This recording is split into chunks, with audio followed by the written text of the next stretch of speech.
Hi. Yeah. Good to see you. Yeah, how's it going? One of the things that was really beautiful this season was at the end of the season when Jimmy gets to this place where he's ready to walk into the restaurant and say yes to this date, and he's kind of let go of the idea of everything needing to be perfect. What was it like for you in terms of knowing that was where you were taking him to the end of the season and finding the path to get there?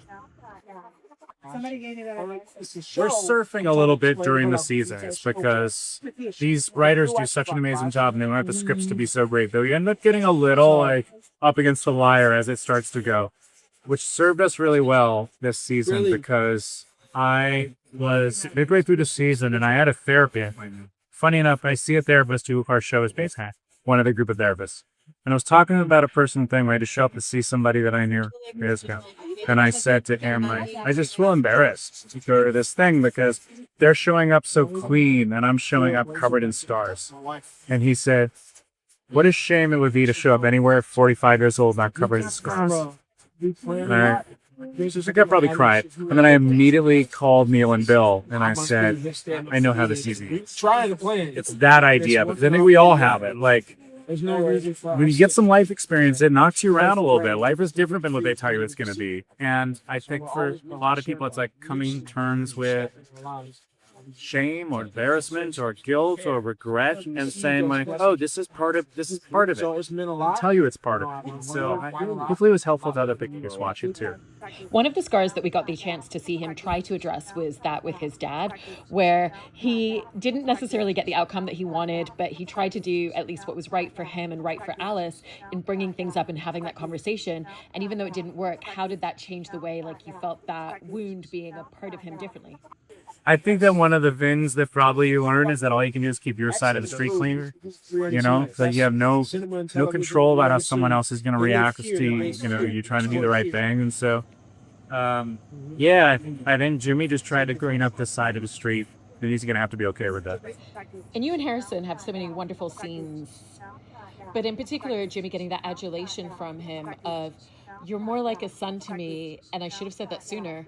But given that you took from the place of, I'm so angry at you that I'm lashing out, what was it like building that arc between the two of you?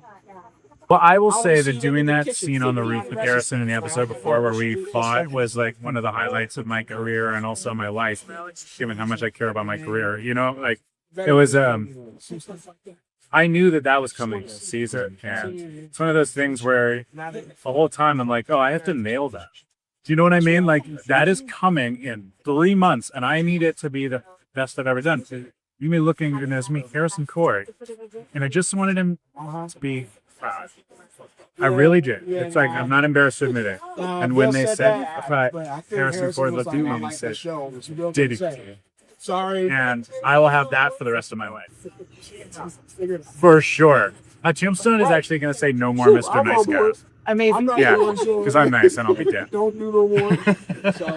I also love the scene with Alice and Jimmy saying goodbye to her at the airport and not getting the perfect goodbye.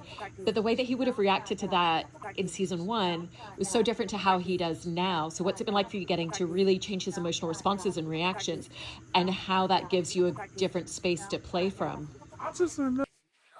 Well, look, I think you never fully recover from something that Jimmy's dealing with, death of spouse.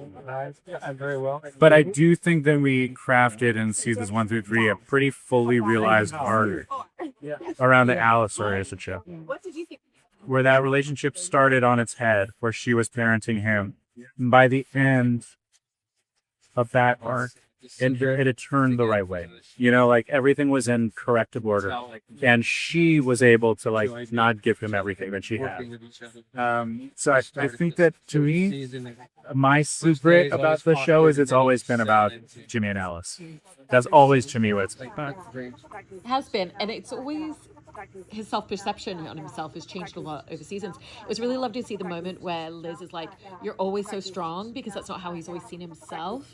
And how do you feel like that changed his self-perception in a really key way? I don't know. I think maybe I'm like a little late in stepping into my adulthood because you're infantilized a bit as an actor. And like, I think that in my 40s, something all of a sudden became sturdy. And I think that I could relate to that in the character a little bit of like, hey, you're like, you're grown up. You know what I mean? It's a weird thing. I don't know if you have the same thing, but it's like a weird thing to wrap your head around when you suddenly look around like, oh, like I have a mortgage and people are asking me for answers about stuff. I'm a grown up now. So it was easy for me to lock into that idea of someone like, oh, I have to accept this about myself. Oh, okay, that's a good point. So thank you so much. Yeah, you're welcome. Yeah, it's really good to see you. Always.